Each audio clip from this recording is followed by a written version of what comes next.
every once in a while there's a glimmer of hope. Like this clip here. So far, do you see anyone that's progressive enough for you?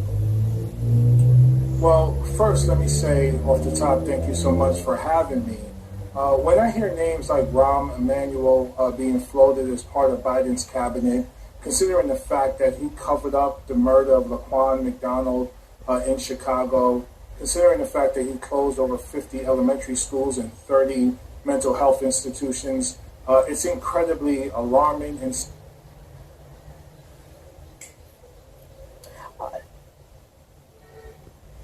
So we lost the congressman-elect there. Sorry about that. We'll try to bring him back at some other point.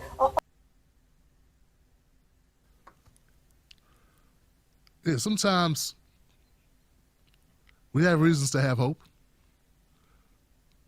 Congressman-elect Jamaal Bowman and my friend, brother, came on the show recently with Isaiah James. Isaiah James, who's also going to be running again. Give it up for Isaiah. He's going to come on my show to formally announce it, though. Jamaal Bowman, it's amazing that Jamaal Bowman did that. You see how they cut him off? All of a sudden they had a little technical difficulty because a brother was speaking truth to power. Yeah, all of a sudden, lost the connection. I don't know what happened. Okay, we're going to just try to get him back later. That's what we're going to do. Yeah, he's talking real shit. We got to get him back later. Yeah, we're going to have to rush to get him back on here talking that real stuff. And what's funny about Jamaal Bowman is I said this last night. Yeah, I see a lot of people that covered this story today, and God bless them. Hey, everybody can't see the future. I said this was going to happen. I said there were certain people that would call us out. Did you watch the show last night? Okay. Some people didn't watch the show last night or didn't know last night on the show.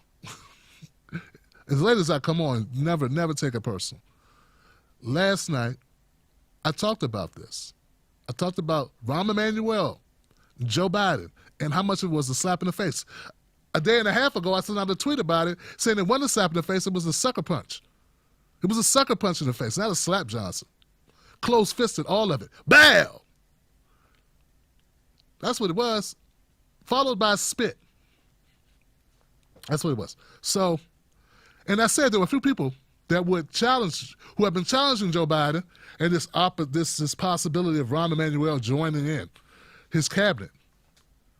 And I said the reasons, a lot of reasons. One of them was Laquan McDonald, who I said was shot 15 times. I was wrong, and I apologize to the family of Laquan McDonald. He was not shot 15 times. He was shot 16 times. 9 of which while he laid on the ground in the fetal position.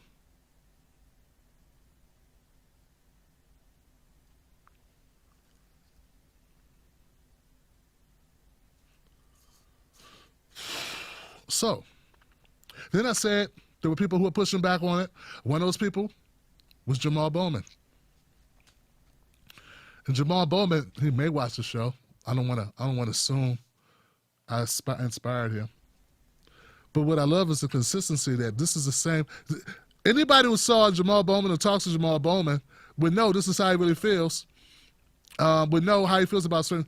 He's a democratic socialist. Not because it sounds cool. Not just it's not only because Bernie, no, it's because that's his politics. And he was talking about this on Twitter. He'd already said how he felt. But it's so rare that when there's an opportunity to get up on a stage, that people actually keep to their story. They keep the same thread, that they continue to be who they say they were, when the lights are on them, when it really matters. That's why this is so rewarding. Is that he's being himself. He's being the guy he said he was going to be.